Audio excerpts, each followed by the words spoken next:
પછી આવે છે રેતસ. તો એનું સપ્રેસિંગ અર્થ ઇજેક્યુલેશન લીડ્સ ટુ મેદ્ર અવૃષણ. હવે ઇજેક્યુલેશન એનું સપ્રેસ કરીશું તો શું જોવા મળશે? તો કે મેડ્રે વૃષયનો શૂલમ. મેડ્ર એટલે શું? પેનિસ.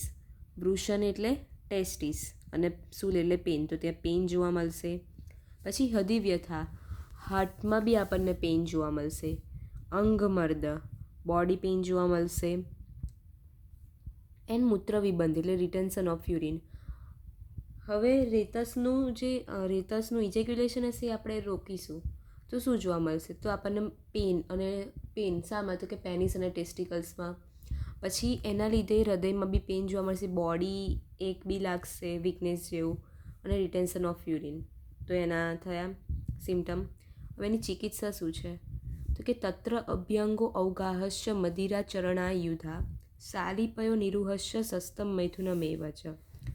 તો અભ્યંગ કરવાનું છે ગ્રોઇન રિજિયનમાં. અવગાત ટ્યુબ, પછી મદિરા એટલે વાઇન, આ યાદ રાખવાનું છે. ચરણયુધા એટલે કે ચિકન, MCQ પૂછી શકે. ચરણયુધા કોની ટ્રીટમેન્ટ છે? તો રેતસની. ચિકન ખાવું. સાલી એટલે રાઈસ, પય એટલે મિલ્ક, નિરુબસ્તી લેવી અને મૈથુન કરવું. તો આ એની ટ્રીટમેન્ટ થઈ. શ્લોક પરથી પહેલાં આપણે ગ્રોઇન રિજનમાં મસાજ કરવાનું, પછી ટબબાથી નહીં લેવાનું. નાધા પછી મદિરા એટલે કે વાઇન પીવાની. વાઇન પીધા પછી ચિકન ખાવાનું. ચિકન ખાઈ લીધું તો જોડે રાઈસ જોશે અને રાતે દૂધ જોઈએ. તો દૂધ પીને બસ્તી કરીને પછી મૈથુન કરવાનું. તો આવી રીતે ટ્રીટમેન્ટ યાદ રાખવાની છે. પછી અપાનવેગ એટલે કે ફ્લેટસ રોકીએ તો શું જોવા મળશે? તો કે સંગો વીણમૂત્ર વાતનામ એટલે કે રિટેન્શન ઓફ વીટ એટલે ફિસીસ, મૂત્ર એટલે યુરિન અને વાત એટલે ફેટસ, એનું રિટેન્શન આમ પાછું આવશે. પછી આધમાન એટલે ડિસ્ટેન્શન ફૂલ ઓફ એબડોમિન.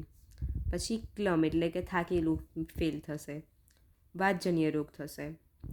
હવે નોર્મલી બેઝિક સોચવાનું કે આપણે અપાનવેગ રોકીએ તો શું જોવા મળશે? તો કે પહેલાં તો રિટેન્શન જોવા મળશે. કોનું? તો કે ફિસીસ, મૂત્ર ને ફ્લેટસનું. એના લીધે આપણું પેટ ભારે ભારે લાગશે, તો કે ડિસ્ટેન્શન થઈ ગયું. અને પેન થશે અને આમ થાકેલું ફીલ લાગશે, કેમ કે ફ્લેટસ પાસ નહીં થયું હોય. હવે અપાન વેગ રોકીએ. અપાન શું છે? વાયુ છે, તો વાયુના ડિસઓર્ડર થશે. આવી રીતેના સિમ્ટમ યાદ રાખ્યા. હવે એની ટ્રીટમેન્ટ શું છે? તો એની ટ્રીટમેન્ટ શું કીધી? સ્નેહ સે સ્વેદ, સ્નેહન કરવાનું, પછી એનું સ્વેદન કરી દેવાનું. પછી વર્તી બી કરી શકાય. રેક્ટલ સપોઝિટરીઝ, રેક્ટલ વે છે ત્યાંથી કેપ્સ્યુલ કે ઇન્સર્ટ કરીને એ રીતે થઈ શકે. પછી ભોજનમાં કેવું? તો કે વાત અનુલોમન ભોજન અને પાનાની, કે જે વાતને ડાઉનવર્ડ મુવમેન્ટમાં મોકલતું હોય એવું ખાવાનું અને પીવાનું લેવાનું, અને બસ્તી કરવાની રેક્ટલ એનીમાં. તો એની ટ્રીટમેન્ટ થઈ. શ્લોક યાદ રાખવાના છે. વર્ડ પરથી જ છે તો બેઝિક સોચવાનું કે આ વેગ આપણે રોકીએ તો આપણને શું સિમ્ટમ જોવા મળશે, પછી એ રીતે વર્ડ મૂકીને શ્લોક બનાવવાનો. તો આ કેટલા થયા? મૂત્રપુરીશ, રેતસ અને અપાન. મૂત્રપુરીશની ટ્રીટમેન્ટમાં યાદ રાખવાનું કે સ્નેહન, સ્વેદન, અભ્યંગ ત્રણેય સેમ છે. આમાં સર્પી સૌપીડક કીધું છે, બસ્તી. જ્યારે આમાં કંઈ કીધું કે બસ્તી કર્મ પ્રમાથી અન્નપાન કીધું. આમાં મેન કે લેક્ઝેટિવ નેચરવાળું ખાવું એમ, અથવા તો વર્તી બી આમાં મેન છે. એ જ રીતે રેતસમાં બી શું ટ્રીટમેન્ટમાં યાદ કે ચરણયુધા.